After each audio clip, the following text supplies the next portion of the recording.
speaking of good defenses, teams with good defenses, but a team has a good defense but does not have a winning record. Let's talk about the New York Jets, Connor. How about the New York Jets? Because I think this season has been all over the place. I mean, it's like they lose Rodgers in the beginning, they win that game. I'm like, okay, here it is. They revert a bit after the Patriots game. Everybody was out on Zach Wilson. Then they bounced back. And, you play well against Kansas City. You beat Denver, at Denver, the revenge game, the Nathaniel Hackett game. And, they're kind of hanging in there, and they're like a gritty team that doesn't score. But I feel like every time they lose a game, it's a crisis. Yeah. And so here we are in crisis. They've beaten Buffalo already, going to Buffalo on Sunday. What do you expect? Because now we have both teams. I can just imagine both fan bases losing their minds. You know what's going to happen. Like if the Jets lose, you know what will be said in New York. If Buffalo loses, hey, when the Mafia turns against you, when the Mafia turns against you, I think so you got too. Problems. Like Connor, how do you see it? I love this. I love the storylines of this, the potential of it. What do you see? I compared this. It's almost like an old WWF loser retires kind of match because whoever loses this, you could argue their season's over. Their season could be over, and maybe that's drastic, but the Jets, you're right, Holly. They've had the highest of highs and the lowest of lows. They've beaten the Eagles. They were basically a bad penalty from giving the Chiefs a scare. They played down in New England and lost. They lost to the Raiders. They should have really lost to the Giants, to be honest with you. And then you look at the Bills. The Bills are probably sitting there and going, how did we lose week 1 against Zach Wilson and the Jets in a game that we were really never behind until a walk-off punt return? And then you look at them losing to Denver in inexplicable fashion right now. Now they fired Ken Dorsey. Was Ken Dorsey the worst offensive coordinator in the NFL? No, they're going to see that this week in Nathaniel Hackett. So, maybe. Right, maybe. I don't know. Right. The Patriots average 14 points a game, there's by the way. There's a nice pool of options 14 points here. a game I'll be fair. in November. Yeah, I'll be fair on that. There's a nice pool of options for that title. But when you look at this game specifically, the Bills, to me, it's just a coin flip of extremes. They're either going to come out inspired and they're going to turn their season around on this, or it's over. And the thing that scares you with Josh Allen has been terrible against this Jets defense. He's been turnovers galore. The pass rush kind of has his head spinning. He threw the ball up for grabs. Jordan Whitehead had 3 interceptions off him on the first game of the season alone. Yeah. But then you look at the Jets, and they simply cannot score. They cannot get in the end zone. It's a stagnant offense. It's a stagnant offense. They actually figured out a little bit in between the 20s, and then it doesn't matter in the red zone anymore. You know what blows my mind, Connor and Lawrence? The stat that the Jets have 8 offensive touchdowns this year.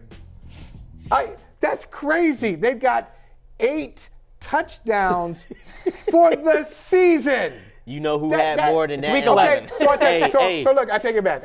You're right. Nathaniel Hackett may be the worst offensive coordinator. Listen, I see enough of it. How do you have that? How is that even possible? You only have 8 touchdowns, and it's almost Thanksgiving. Man, NFL team. Raheem Mostert had that by week 5. Right. Seriously. So yeah, I mean, I look at this. I look at these this matchup. So if you look at the desperation level, like you can't even go with that metric. Like, hey, go with the team that's most desperate. They're both desperate. Right. And they both. I'm like, lost right now. Yeah, because you got Sean McDermott who's coaching for his job. He's moved on from 2 coordinators in 10 months. Because honestly, he did fire Leslie Frazier. I mean, you could tell from the release. We all knew. I mean, like, when they come to a mutual way. It's mutual. I'm going to retire, but I'm open to coaching again. So you're not retired. So you were fired. So he fired Leslie Frazier, fired Ken Dorsey. They're 5-5, and you think if you've got something that most teams are desperately looking for. You've got a franchise quarterback, and all you can do is get yourself to 5-5. So they're desperate, and we already talked about the Jets' desperation. I'll ask you guys flat out. Who do you think's going to win the game? Man, I'm not a prediction, but who do you like? I think the Jets going to win. Really? You think the Jets going to win it? Really? I see that 39.5 over/under. The 7 doesn't bother me. The Texans. a lot of points. The Texans was just 6.5-point dogs to the Bengals. The defense played well against the Raiders. It's just that the offense was so bad that it kept putting the defense in position to where they just couldn't win the game. Like the Jets defense got lit up one time versus Dak this year. Really it. The defense is stout, and like Connor said, just in recent memory, in recent games, the Jets defense has had Josh Allen's number, and not even just the Jets, man. He's coming off 2 interceptions.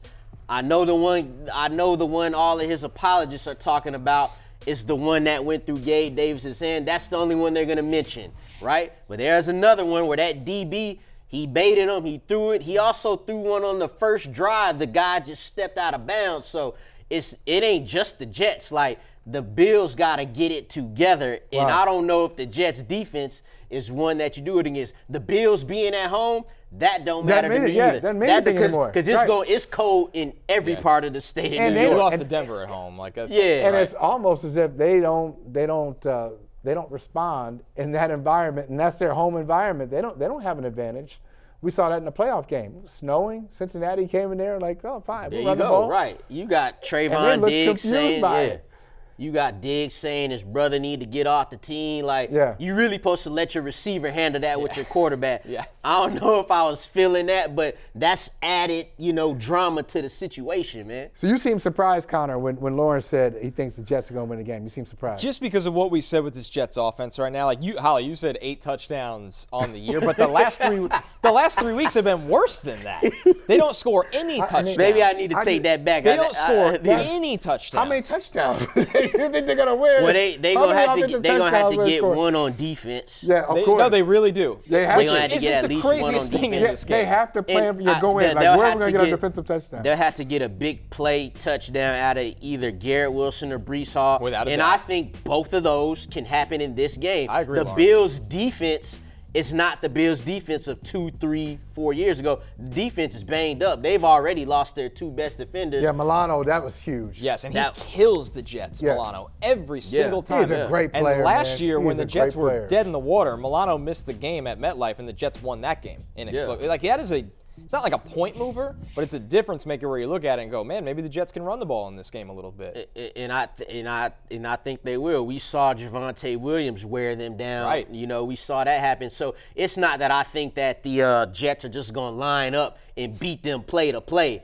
I'm looking at how the teams have been playing. Like, the Jets, they needed the big punt return to beat the Bills the Look at first week time, 1. right? Exactly. So it's going to take something like that for them to have a chance, because them lining up and having the perfect 10-play, 70-yard drive that ends in touchdowns, well, we haven't seen that, so that's hard to expect. Lawrence, I was thinking about what I wanted to ask you. It was like kind of already sneaking into your feed a little bit, just going in the pantry and just sneaking in there and seeing what I can take out of there. And I see you talking about quarterbacks being coddled on social media. Yeah. Now, who could you be talking about? What quarterback is coddled on social media? Could you be talking about Josh Allen? Is Josh Allen coddled? This week is him. In the past, it's been Justin Herbert, who played unbelievably well, by the way, in Week 10. This week is Josh Allen. So why? Why do you think people are coddling? What qualifies as coddling? Because we all be in such a rush to put a guy right next to Mahomes when, man, in reality, Mahomes ain't even having a great statistical year, and he gonna end up winning MVP by default Just hand it to him. because nobody wants to take it from him. But after this game against the Broncos, the big topic is the interception that went through Gabe Davis's hands, as if Josh Allen, played this perfect game when all people have to do is just, like, Josh Allen don't need us, getting on social media, fighting a good fight for him. They don't need that. Like, he is a baller. He can play the game. All he need to do is wait till the next game, just like any other player. You don't have to rock the cradle with him. He's an NFL quarterback. He made it to this point for a reason. So he's got a chance with his team at 500 to prove himself one of the better athletes in the league. He don't need all that social media crying for him. Look, Lamar Jackson, y'all know that's my guy. He threw 2 interceptions. I'm not getting on social media, oh, well, that was tipped off and no. Lamar and them got worked by the Browns. Like, they gave up the W. That's just how it goes, people. So, yeah, man, that's all I'm saying, man. Let the guy just get back to playing. You said, Lawrence said people are in a rush to put somebody next to Mahomes. Do you still look at Josh Allen the same way after the last few weeks and 5-5 and losing games with some pretty nasty turnovers? Do you still put him in your, I don't know where you had him before, But has that, wherever you had him before, has that changed for you, Connor? He's in the top 5, but I think closing that gap to Mahomes it's not even close anymore. When you look at since Brian Daboll left the Bills staff, what the turnover percentage, how it's gone up for Josh Allen, it's not a couple games fluke anymore. Like when Brian Daboll left and they switched to Ken Dorsey, it was like, okay, it's been a tough transition. Now we've had a year and a half, and it's gotten worse, honestly, over time. So, no, I don't think so. I think, if I was looking at it right now, if anybody is at least trying to not keep up with Mahomes but stay in the race behind him, you think of Burrow, right? I always think of Burrow right away. This is not for right now, like all time or anything, but Dak has played really well this year. I want to use this time to actually go into that. Go ahead, give Dak. And Dak is a guy Dak is a guy who gets the opposite end of it. Exactly. Like, if Dak play a bad game, like if Dak would have played like how Josh Allen played against the Broncos, we would be hearing about it, but it's crickets right now because he's playing the best in the league right now. You look at the MVP odds right there, I actually think it's a solid bet based on what the Cowboys got coming up on their schedule. They got the Panthers this week.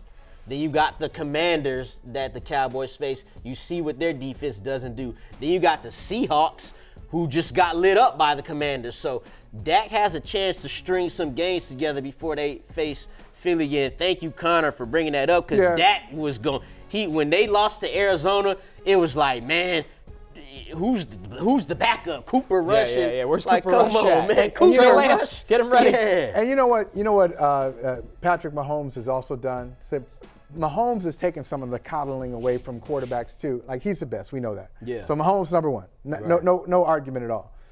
But when we saw him last year win the Super Bowl with, I know he still got Travis Kelce, got it, but Juju Smith-Schuster drawing a big penalty in the Super Bowl that some people argued about it, but Juju caught 70-something balls from Patrick Mahomes last year, 900 yards, 900 plus yards for Juju, and Valdez Scantling and some of these other guys. Toney. I mean, Kadarius Toney. So the excuse that we usually use for quarterbacks is, hey, look, get him some help. If you can get this guy some help, what can he do when he doesn't have a lot around him?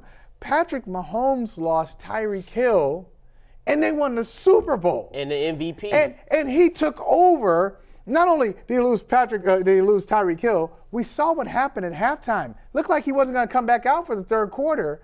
He comes out, and he was a clinician, man. He was really just took over in the second half.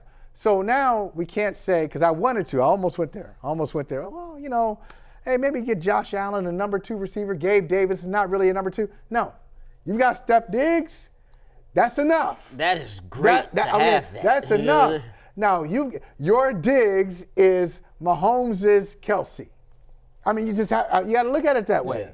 Yeah. And sometimes a great quarterback is not going to have everything's not going to be perfect. Offensive line may be breaking down. Your running back may be out. What makes you special, or put you in that top 5, Connor, is that you can pretty much deal with anything as long as the offensive line is intact. Right. You got to have But a your chance. weapons, if you got a good offensive line and your weapons are perceived as less than, you can still make it work. Right. Yeah, these are NFL skill players we talking about here. Yeah. Elevate and adjust. There will be games where, look at what the Eagles are going to go through right now. They obviously have A.J. Brown and Devontae Smith, but Dallas Goedert's a big part of that offense. You'd think it's a big loss. Jalen Hurts will just adjust and throw more to A.J. Brown and Devontae Smith, and they'll be fine, because that's what the great quarterbacks do. It goes back to that top 5. I brought up how Dak deserves more respect, but still, with that top 5, right, Mahomes and Inc., and then you think of Burrow, Lamar, Jalen Hurts, Josh Allen, right? Yeah. Those are the guys you always think of. And so, whoever wins that game tonight, the Bengals or the Ravens, Bengals. that's Flavor of the week. That's who they'll say is the. Whoever wins, Cincinnati. But anyway, go ahead. Yeah. But whoever does, it's like, we got us a solidified number 2, right? But what receivers does Lamar have, right? Yeah, Mark Andrews is a great tight end. And, okay, they're getting something out of Odell Beckham. They drafted Zay Flowers. It hasn't worked out with Rashad Bateman, but, he might actually have the least of all of those guys. Yeah. Hey, thank you for watching Brother from Another. If you haven't hit that subscribe button, go ahead and do that now. Don't forget, you can catch us 3 to 4 weekdays on PeacockTV.com and on Sirius XM Channel 85.